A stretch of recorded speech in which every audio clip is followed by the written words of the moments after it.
Havoc is directed by Gareth Evans, and the plot of the movie is after a drug deal gone wrong, a bruised detective must fight his way through the criminal underworld to rescue a politician's estranged son, unraveling a deep web of corruption and conspiracy that ensnares his entire city. So I was scrolling through Twitter, minding my own business, and I saw that Gareth Evans released a new action movie on Netflix, and I thought, holy shit, I gotta watch this like right now. It's got Tom Hardy being the main lead here, so I figured, alright, this is gonna be a good action movie. Didn't see any trailers. Went to this movie completely blind, expecting that it would be a really good movie. Joke's on me, right? Havoc is an interesting, messy movie because it has the ingredients you need for a Gareth Evans action movie, a guy who directed two of the best action movies of all time with the Raid 1 and 2. You got Tom Hardy, who was a goddamn bamf, and it's always interesting to see him in action movies. So I figured, alright, cool, you got all the ingredients you need to make something pretty epic, and unfortunately it just kind of falls flat. And believe it or not, I almost turned off this movie from like the first 10 minutes because it does feel like a scene straight out of GTA where it looks like a whole video game but CGI galore. I'm not sure that's like a stylized choice or it's trying to mimic Sin City. And then we get introduced to Tom Hardy's character, who you really don't have any emotional attachment with. I mean, they show his daughter and their relationship, but it kind of gets pushed to the side to focus on the main plot with this politician played by Forrest Whitaker. I can't remember the character's name, but they're trying to, find his son because he got into some really deep shit, and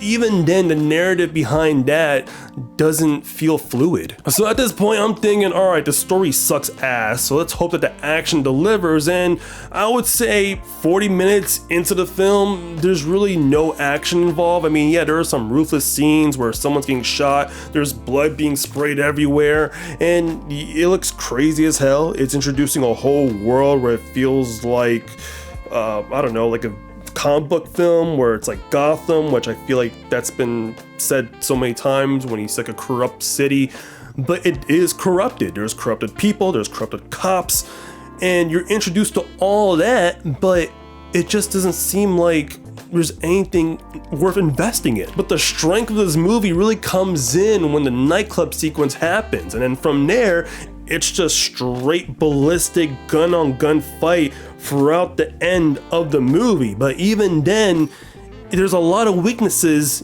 within those action sequences. Gareth Evans is known for making great hand-to-hand combat, but when it comes to gun-to-gun combat, probably not his best forte. And I shit you not, it does have a video game feel because there are times where characters are just shooting at people and they just have infinite amounts of ammo, almost like they just put on a cheat code to get infinite bullets and they're just spraying people like this.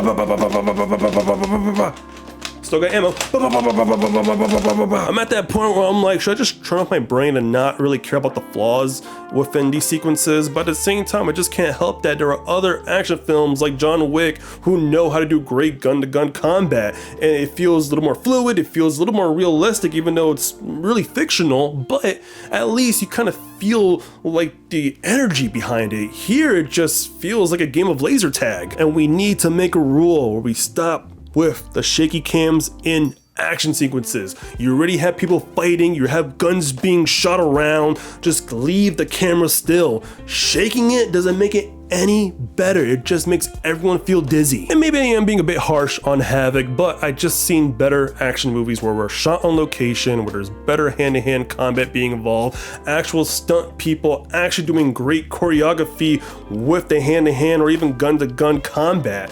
And Havoc just doesn't have any of the juice for me to feel so invested. I was just at that point where I'm like, what am I even watching? What is even happening? Where is the story even going? Even the nightclub sequence up until the end of the movie, yeah, it's all fun and games, but it just seems like when the movie ends, you're just there like, what did I just experience? What did I just watch? There was nothing memorable about Havoc. But look, I'm willing to forgive Gareth Evans on making Havoc. I know he was supposed to have reshoots involved, but due to the writer's strike and some other issues and schedules, it didn't really come out the way he wanted it to be, so he had to just release the final product the way it is.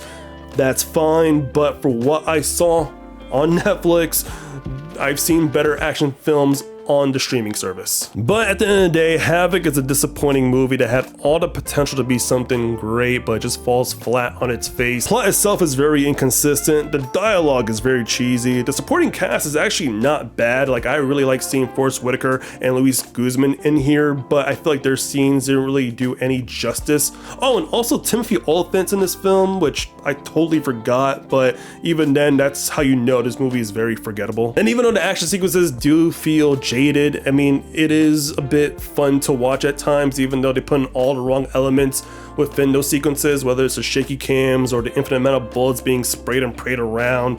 It just doesn't feel fluid. So my score for Havoc is a 1.5 out of 5. Definitely not a high recommendation for me. It's better off if you just got off the couch, went to the movie theater, and just go watch Sinners or The Accountant 2. Far superior, better movies. But those are my thoughts on Havoc. It's streaming on Netflix right now if you want to watch it. If you have watched it, please leave a comment down below if you liked or disliked the movie. And please don't forget to like and subscribe to the channel for more movie reviews just like this on the channel. And I'll catch you guys on the next video. Have a great day. Take care.